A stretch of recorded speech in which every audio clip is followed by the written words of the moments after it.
एक बहुत ही मशहूर कथन है, कुछ बात है कि हस्ती मिटती नहीं हमारी, सदियों रहा है दुश्मन दौड़े जहां हमारा। ये उक्ति कई बार क्या होता है कि हम आत्म अतिरेक में, आत्म प्रशंसा में, आत्ममुग्ध हो करके अपनी संस्कृति के बारे में बोलते हैं। और इसमें कुछ सच्चाई भी है कि जो सनातन धर्म है उसमें कुछ बात ऐसी है कि हजारों वर्ष हम आक्रमण झेले, फिर भी हमारा जो अस्तित्व है वो अभी तक बरकरार है। लेकिन इसके साथ ये भी सत्य है कि हम कुछ भी सीखने को, इतिहास से कुछ भी सीखने को तैयार नहीं होते हैं। आज का जो विषय है वो खालिस्तान। पहले हम समझते हैं कि खालसा क्या होता है।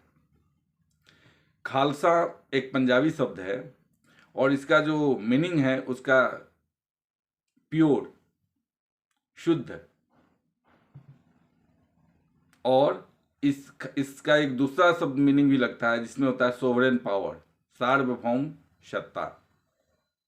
लेकिन मूलतः इस शब्द का प्रयोग जो है वो प्योर शब्द के लिए किया जाता है। जो भी सिख धर्म को मानने वाले हैं, सिख धर्म जिसे गुरु नानक ने शुरू किया था, उस धर्म को मानने वाले खालसा पंथ के अनुयायी होते हैं जब उनका अमृत संस्कार किया जाता है। अमृत संस्कार होने के बाद वो खालसा पंथ के अनुयायी बनते हैं। खैर, ये सिख धर्म जब से शुरू हुआ तब से हिंदुस्तान में मुसलमानों का शासन था और इनके जो गुरु थे, गुरु अर्जुन तेग बहादुर, गुरु अर्जुन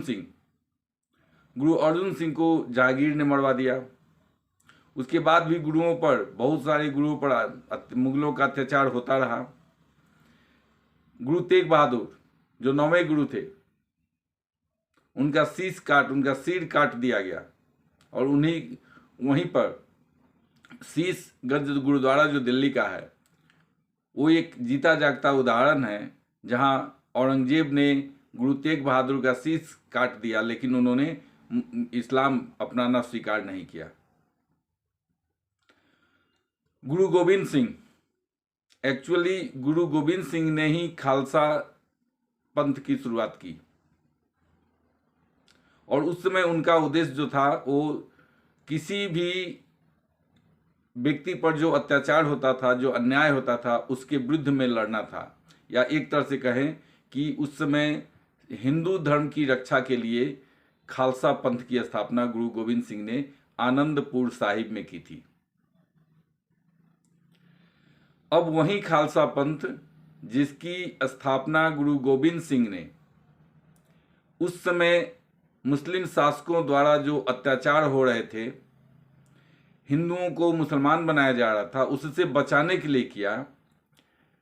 वही खालसा पंथ अब हिंदू धर्म या सनातन धर्म से अलग होकर के एक नासूर बनता जा रहा है। खालिस्तान के नाम पर उसी का दुरुपयोग किया जा रहा है और हम हैं कि इतिहास से कुछ भी सीखने के लिए तैयार नहीं है।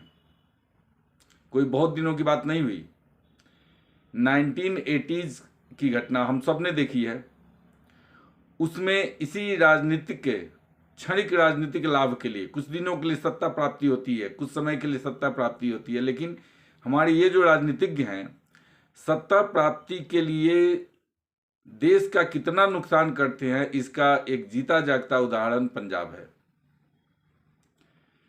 पंजाब में ऐसा कहा जाता है जो उस समय भिंडरावाले ने जो कुछ भी किया, शुरुआती दिनों में उसको कांग्रेस आई, उस समय की कांग्रेस आई या इंदिरा कांग्रेस का संरक्षण प्राप्त था। इंदिरा कांग्रेस के संरक्षण में ही भिंडरावाले पावरफुल होता गया और एक ऐसा समय आया जब वो इंदिरा गांधी के हाथ से भी बाहर निकल गया। तब ऑपरेशन ब्लू स्टार की घटना होती है, पंजाब में आतंकवाद चरम पर पहुंचता है, प्रधानमंत्री की हत्या होती है, प्रधानमंत्री इंदिरा गांधी की हत्या उनके अंगरक्षकों द्वारा कर दी जाती है जो सिख थे। इसके अलावा बहुत सारे लोगों की हत्या उस दरमियान हुई। उस आंदोलन ने, उस समय जो पंजाब में आतंकवाद फैला, उसके शिकार सेनाध्यक्ष से लेकर के मुख्यमंत्री तक और प्रधानमंत्री तक हुए। इसके बावजूद क्या हमने इतिहास से कुछ सीखा? हाल की घटनाओं से लगता है कि हमारी कौम जो हमारा ये सनातनी है या हिंदुस्तानी है, उन्हें अपने इतिहास से कोई भी शिक्षा लेने की जरूरत नहीं पड़ती। अगर ऐसा होता तो अगर कुछ भी सीखे रहते तो आज ये बांग्लादेश, पाकिस्तान, अफगानिस्तान ये इस्लामिक मुल्क नहीं रहते, एक इस्लामिक कंट्री नहीं होते। 1980s की जो घटना थी, हम सब ने अपनी आंखों से देखा। उस समय क्या हुआ, उसका परिणाम क्या हुआ। लेकिन उसके बावजूद उसको मुख्यमंत्री बेअंत सिंह और केपीएस गिल का उसमें नेतृत्व कहिए, जो पुलिस के मुखिया थे, उनका बहुत बड़ा योगदान था उसको कंट्रोल करने में। उन्होंने उसे कंट्रोल किया। उसके बदले वहां उस समय के जो मुख्यमंत्री थे बेअंत सिंह को अपनी जान भी गंवानी पड़ी। इसके बावजूद आज भी हम उस घटना से, उस आतंकवाद जो पंजाब ने झेला है, उससे हम कुछ भी शिक्षा प्राप्त नहीं करते हैं, कोई लेसन प्राप्त नहीं करते हैं। अभी हाल की घटना हुई है कि शिमला, हिमाचल प्रदेश की राजधानी शिमला का जो विधानसभा भवन है, उसके गेट पर खालिस्तानी झंडे और खालिस्तानी पोस्टर लगाए गए। अब सोचिए, एक राज्य का विधानसभा, वहां पर खालिस्तानी झंडे लगा दिए जाते हैं और पुलिस को, सुरक्षा कर्मियों को कानो कान खबर नहीं होती है। वहां पर किसी और पार्टी की सरकार नहीं है, भारतीय जनता पार्टी की सरकार है। लेकिन क्या हम इसके लिए भारतीय जनता पार्टी की आलोचना नहीं करें? गलत जो भी करेगा, जिसके शासन में होगा, उसकी भर्त्सना होनी चाहिए, उसकी निंदा होनी चाहिए। भारतीय जनता पार्टी की सरकार है, लेकिन एक निकम्मी सरकार कहा जाएगा उसे, क्योंकि जहां तक मुझे याद है, जो सिख फॉर जस्टिस का मुखिया है, उसने बहुत पहले ये घोषणा कर दिया था कि हम विधानसभा में खालिस्तान का झंडा फहराएंगे। उसके बावजूद वो झंडा फहराने में सफल होता है और हमारे पुलिसकर्मी, सुरक्षाकर्मी और इंटेलिजेंस वहां कंप्लीट फेल्योर हो जाते हैं। उनका कंप्लीट फेल्योर होता है। बड़ी आश्चर्य की बात है कि आज के ज़माने में, इस डिजिटल ज़माने में भी विधानसभा भवन जैसे एक संवेदनशील जगह पर सीसीटीवी कैमरा तक नहीं लगाया गया है। क्या बोला जाएगा इसे? क्या विधानसभा, क्या हिमाचल प्रदेश की सरकार इतनी दरिद्र है, इतनी निकम्मी है कि ये कैमरा वहां नहीं लगा सकती है, सीसीटीवी कैमरा नहीं लगा सकती है? अगर वहां आज सीसीटीवी कैमरा रहता तो ये और से पता चल जाता कि जो पोस्टर किसने लगाए। खुली चुनौती दे करके एक छोटा सा संगठन, जिसका आज से 2 साल पहले तक किसी को पता भी नहीं था, हिंदुस्तान की अधिकांश जनता को पता नहीं था कि सिख फॉर जस्टिस होता क्या है, उसका मुखिया कौन है। आज इसलिए है कि 1 साल 1.5 साल के अंदर वो बोल करके जब जहां जो चाहे करवा सकता है, कर रहा है। उसके बावजूद हम क्या कर रहे हैं? हिमाचल की ये निकम्मी सरकार के लिए कभी भी भाजपा को भी माफ नहीं किया जा सकता। पंजाब में तो सिख फॉर जस्टिस के फंड से जीत कर आई हुई सरकार है। कुमार विश्वास, जो कभी अरविंद केजरीवाल के बहुत ही नज़दीक के, उनके विश्वस्त साथी हुआ करते थे, उन्होंने भी माना कि सिख फॉर जस्टिस और ये खालिस्तानी मूवमेंट से जुड़े लोग अरविंद केजरीवाल से मिलने आते थे जब वो आम आदमी पार्टी में हुआ करते थे। फिर भी केंद्र की सरकार भी लिंक खोजने में अभी तक असफल रही। मुख्यमंत्री अरविंद केजरीवाल ने अगर सिख फॉर जस्टिस से कोई फंड लिया तो हवाला के जरिए आया होगा। क्या कर रही है हमारी जो इंटेलिजेंस एजेंसियां हैं, इसके लिए उन्हें क्यों नहीं दोषी माना जाए? अगर हम मान भी लेते हैं कि हाँ, अरविंद केजरीवाल और आम आदमी पार्टी को खालिस्तानियों का समर्थन प्राप्त था, खालिस्तानियों ने फंडिंग की, उस फंडिंग को चेक करने की जिम्मेवारी किसकी है? क्या भारत सरकार की नहीं है? भारत सरकार की सुरक्षा एजेंसियां क्या कर रही है? चुनाव जीत करके भगवंत मान चीफ मिनिस्टर भी बन गए। कुमार विश्वास ने सीधा आरोप लगाया कि यहाँ खालिस्तानी मूवमेंट से जुड़े हुए लोग अरविंद केजरीवाल से मिलने आते थे। उसके बावजूद केंद्र की सरकार ने, केंद्रीय एजेंसियों ने अभी तक इसकी छानबीन क्यों नहीं की? और हम क्यों नहीं माने कि ये वही गलती कर रही है जो गलती कभी इंदिरा गांधी ने की थी? हम शुरू में प्रत्येक चीज को बहुत हल्का रूप में लेते हैं। जब वो हाथ से बाहर चला जाता है तब उसके लिए बहुत बड़ा बलिदान दे करके भी उसे नियंत्रण में लाना पड़ता है। पंजाब में शांति आई, लेकिन जरा पढ़िए, जरा सोचिए उसके लिए क्या क्या हमें गंवाना पड़ा। देश के प्रधानमंत्री तक को गोली मार दी गई, मुख्यमंत्री को गोली मारी गई, भारतीय सेना के सेनाध्यक्ष को गोली मारी गई और हजारों निर्दोष हिंदुओं की हत्या की गई, सिखों की हत्या की गई। एक समय था जब पंजाब में जिस गांव में जाओ वहां विधवा औरतें दिखाई देती थी। उनके जो पति थे या तो आतंकवादियों ने मार दिया था, नहीं तो पुलिस की गोली से मारे गए थे। क्या हम फिर वही स्थिति देखना चाहते हैं? लगता तो ऐसा ही है। अभी 1 साल पहले जब किसान आंदोलन हो रहा था, सबने देखा किसान आंदोलन की आड़ में लाल किला में क्या उत्पात मचाया। कहने को किसान थे, लेकिन रियलिटी है, सबको पता है कि किसान आंदोलन में खालिस्तानियों की घुसपैठ हुई थी।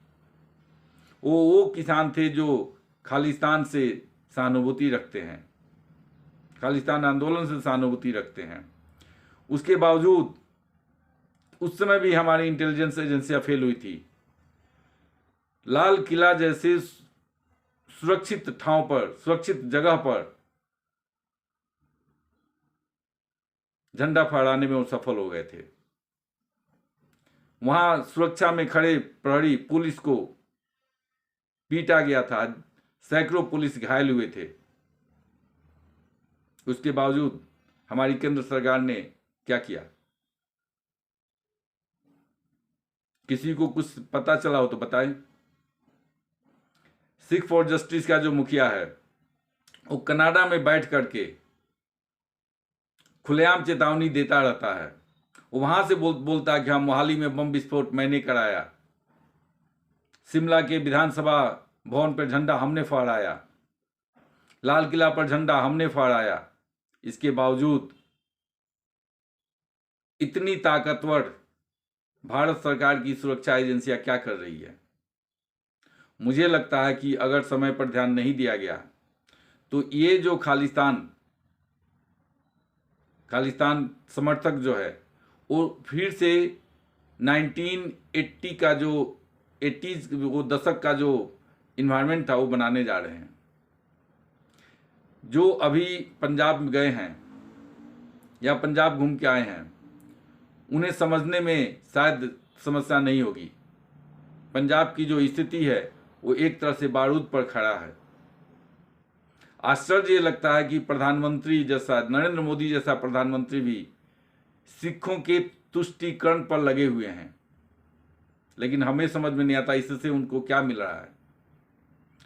सिखों के लिए उन्होंने बहुत सारे काम किए जो आज तक नहीं हुआ था।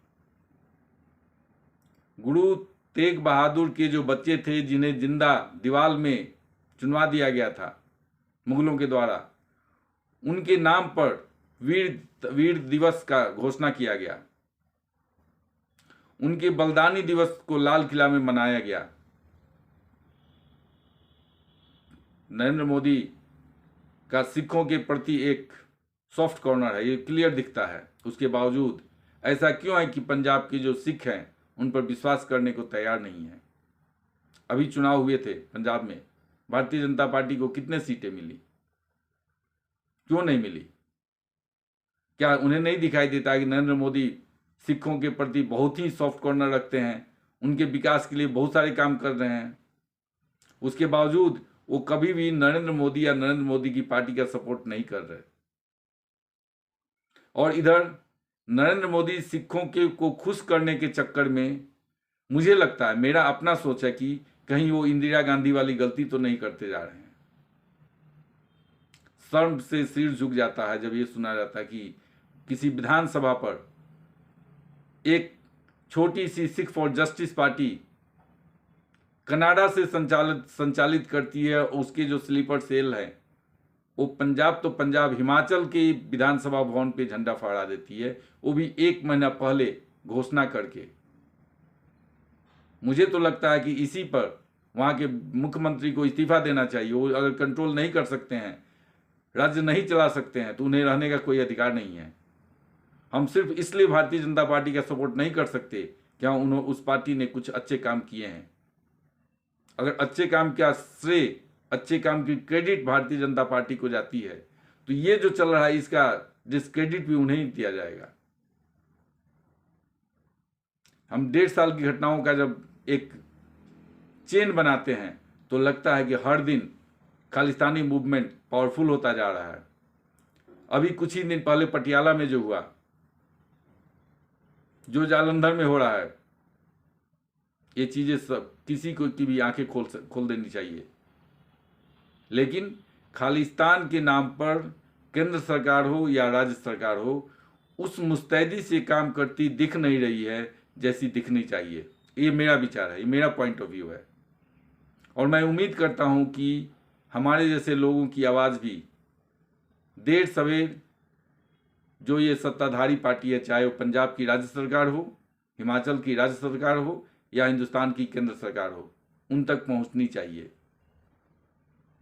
जो गलती इंदिरा गांधी ने की थी, उसी गलती को अगर आज भी हम दोहराएंगे तो याद रखिए उसके लिए बहुत बड़ी कीमत चुकानी पड़ेगी।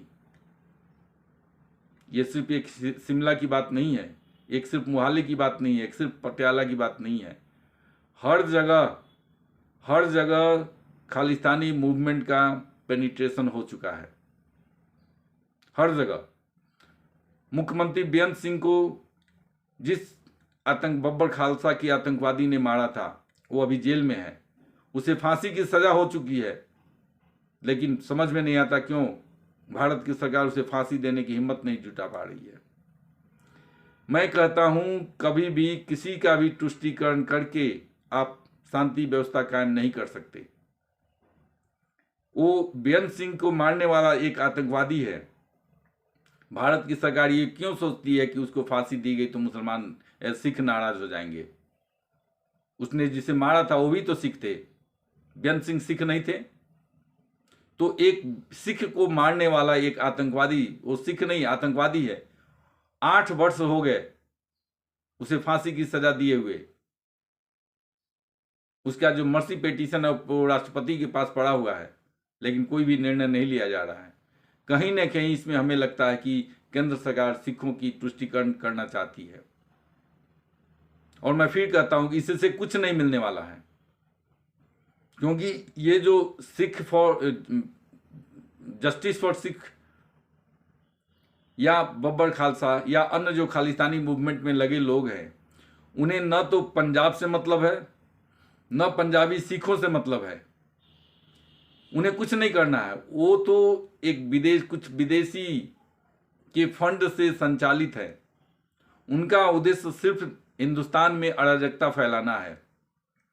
वो एक ऐसा इंप्रेशन बनाना चाहते हैं कि हिंदुस्तान में अराजकता फैले, हिंदू सिख, हिंदू मुसलमान आपस में झगड़ा करें, ताकि 140 करोड़ का देश ये विकास नहीं कर सके।